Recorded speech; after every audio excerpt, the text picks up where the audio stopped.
আসসালামু আলাইকুম বন্ধুরা, সত্যের তরী চ্যানেলে আপনাদের সকলকে সুস্বাগতম। বন্ধুরা, আজকে আপনাদের মাঝে নতুন আর একটি ভিডিও নিয়ে হাজির হয়েছি। আজকের ভিডিওতে থাকছে যে তকবিরখানা নিয়ে আমি হাজির হয়েছি। উক্ত তকবিরটির কাজটি হলো, আপনার শত্রু যদি কি আপনার উপর মন্ত্রতন্ত্র চালান করে, বা আপনি নিজেই কবিরাজ, অন্য কোনো কবিরাজ আপনার উপর মন্ত্রতন্ত্র চালাচ্ছে, ভান মারতেছে, বিভিন্ন রকমের ক্ষতি করার চেষ্টা করতেছে, তাহলেই আজকের তকবিরটি আপনার জন্য। আজকের যে তকবিরটি নিয়ে হাজির হয়েছি, এটা শুধু শরীর বন্ধের তকবির বললে হয় না, এটাকে উল্টা চালানো বলা হয়।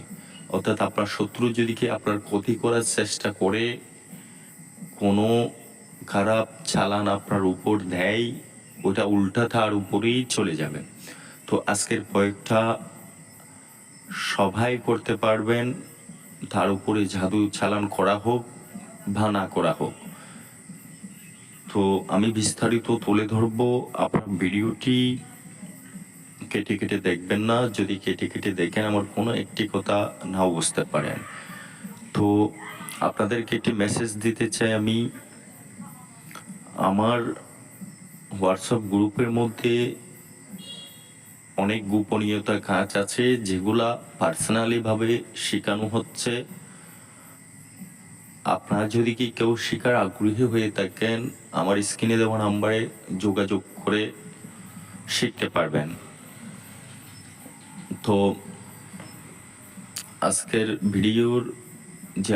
ভিডিওতে আমি মূল আলোচনার দিকেই চলে যাচ্ছি। আপনারা লক্ষ্য করুন, আজকের মন্ত্রটি বা তন্ত্রটি কিভাবে প্রয়োগ করতে হবে আমি বিস্তারিত বলেই দিচ্ছি। বন্ধুরা, আজকে যেই স্ক্রিনের মধ্যে আমি আপনাদেরকে একটি নকশা দেখাবো, ওই নকশাটির প্রয়োগ বিধি সর্বপ্রথম আমি তুলে ধরতেছি।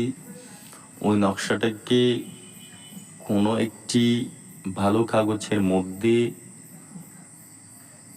উত্তরমুখী করে বসে লাল কালি দিয়ে নকশাটিকে লিখবেন।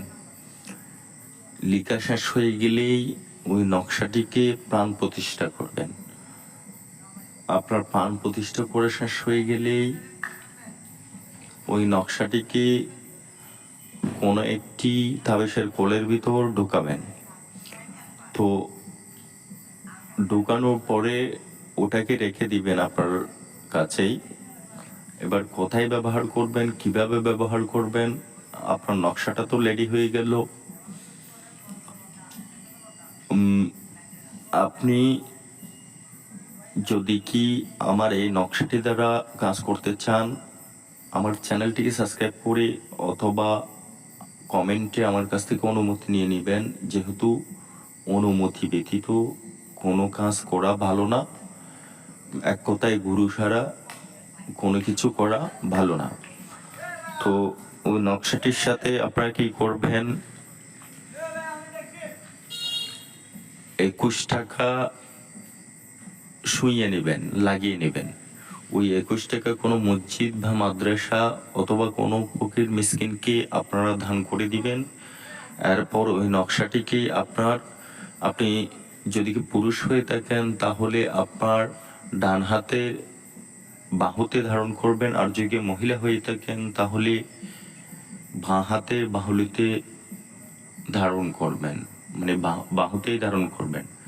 তো আশা করি বুঝতে পেরেছেন। সকলে ভালো থাকবেন, সুস্থ থাকবেন। আল্লাহ হাফেজ।